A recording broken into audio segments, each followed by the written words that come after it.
Welcome to the Jill on Money Coronavirus Market Update. It is, what day is it, Mark? I've lost my brain here. It will be released on your feed. It will be Wednesday morning. Aha, there it is. I've had my brain back. Thank you. It was just captured for a moment.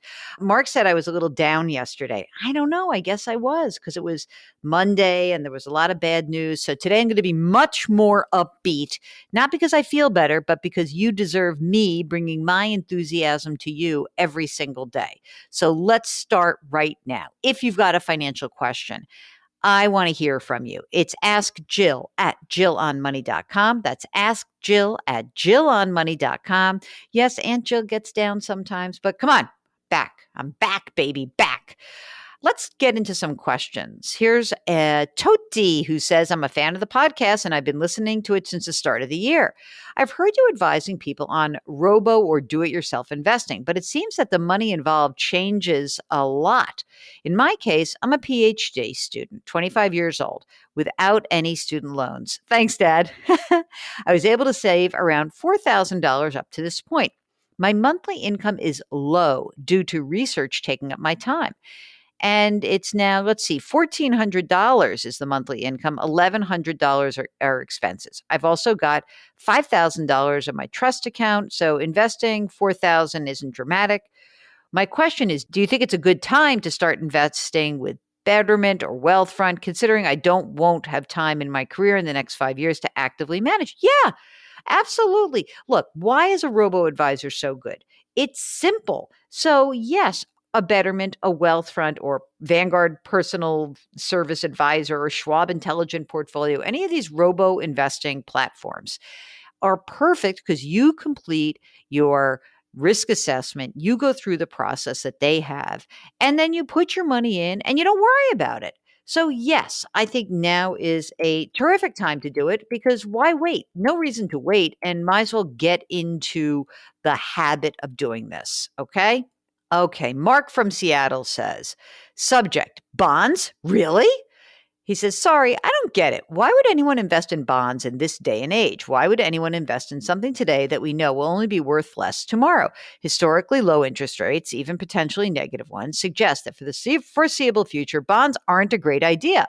At least CDs will be worth at least their face value at maturity, less inflation. I know that in a normal economy, which we haven't seen in a decade, bonds represent a safe hedge against the risk of equity. But our current artificial market conditions suggest that traditional investing strategies aren't rational right now. I'd appreciate your insight. What am I missing? I think you're missing, my friend, that you actually get paid a coupon with a bond. You get money every year. So it's a loan. So you do get income from that. You reinvest that interest, which in a mutual fund comes in as essentially a distribution. And it does act differently. A bond does act differently than a stock in lots of different environments. Now, you may say, what's the point of it? But in essence, people who actually have been investing in bonds, even in the last 10 years when interest rates were going down, have done just fine. And they're all different kinds of bonds. So what you're missing is if you're just trying to invest for the next 5 years, maybe you're right. But most of us are investing for the next 30 or 40 years. And so we try to keep to a program and an allocation that'll keep us diversified and, frankly, able to create streams of income, even if they're lower streams of income than you might have gotten 25 years ago, that act differently than an equity investment. And with CDs, of course, you can build a CD ladder and make that sort of replicate what you would be doing with bonds. But, CDs have their own problems. They're not liquid. You can't get in and out. You also are not going to get a high interest rate unless you go longer, stretch your term out longer. I think that bonds actually still are getting a bit of a rough go here. We might have to get another bond person on the air to give us a drill down. Bonds in a zero interest rate environment. Next question. Steven says that I received this is interesting, end of May. I just received a stimulus check of $2,400 for me and my wife. I think it was sent to us from information obtained from our 2018 taxes. However, our 2019 AGI is probably going to be too high to qualify, as will 2020. What should I do with our stimulus checks? Just deposit it. Can't send it back. That's the problem. You really can't. Makes no sense. So what you're going to do is you're going to deposit the check and just know that there is going to be a reassessment of the situation when they get your 2019 return. So next tax season, chances are there's going to be an accounting. So don't go spend your $2,400 anytime soon. How's that? Does that make sense? But it's so hard. People keep saying to me, like, I want to just return it. You can't. Sorry. Okay, Diane says that she enjoys the podcast, especially the breadth of issues that we are covering. One of the three legs of my retirement plan got kicked out when Vanguard decided to change the name and characteristics of their managed payout fund. It no longer provides monthly payouts. I guess they really do need to change the name if you're not going to make monthly payouts. Here's the question. Diane says, as I look into funds to replace that planned monthly income, I'm comparing other funds. One of them is a target date fund.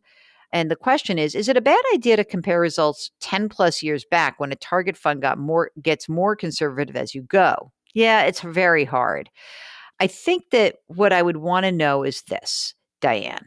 How much money is in the total account here? Because maybe what you just do is instead of having a managed payout fund, you just maybe choose a dividend, a growth fund, or or more of a value fund that's going to distribute more that you could just pull out whenever you need it. But I'd love to know what else is going on in your financial life. And that way we might be able to come up with a better game plan as to how you might create some income for your retirement. So Diane in the Chicago burbs, thank you so much for writing. And I think we could probably do something a little bit more interesting than just a target date fund. Henry writes, we are at age 60 and 59 years old, respectively, and don't work. We live on savings. You're 60 and 59. Wow. Okay. 3 kids. You ready for this? 13, 9, and 9. We have a cash account and an IRA account. Do we withdraw money from the IRA before the saving or withdraw saving before the IRA? IRA accounts have $1.7 million. Is this enough info for you to advise us? Okay. So generally speaking, use the savings account first. Love to know how you are actually doing this. I mean, you didn't mention how much money you have in cash. You have 1.7 million in IRA. How much in cash? And it seems like you're awfully young not to be working. So how about following up with us? You're hearing that a lot today, and just tell us what's going on. How are you actually able to do this? Is this a short-term thing? I got to know more. Thank you very much for listening. It's midweek, so you know what's going to happen now. End of the week, we're going to get some employment data. Thursday, weekly jobless claims. Friday, the big monthly unemployment report. We'll keep you posted on what's going on. I think it's fair to say that you all know it's a rotten time in the labor market. So if you are worried about, I don't know whether I have too much in cash or not, err on the side of being conservative. Not crazy, but be conservative, because I don't know what's going to happen in the economy. I certainly don't want to predict that, but I know that it's going to be bad for a while, and there could be a second order effect, meaning that if the economy does not pick up, more companies could start laying off. So let's just be clear that the worst may be over, but it doesn't mean we don't have some rough times ahead. If you've got a financial question, please send us an email. Ask Jill at jillonmoney.com. Ask Jill at jillonmoney.com. Don't forget, you can always go to our website, jillonmoney.com. Tell your friends to subscribe to us. Send us whoever you want. We will answer their questions as quickly as we possibly can. So wash your hands, maintain that social distance.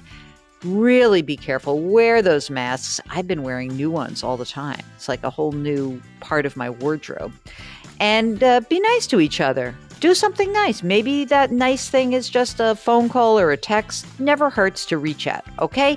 So be careful, be smart, and we'll talk to you tomorrow. Thanks for listening.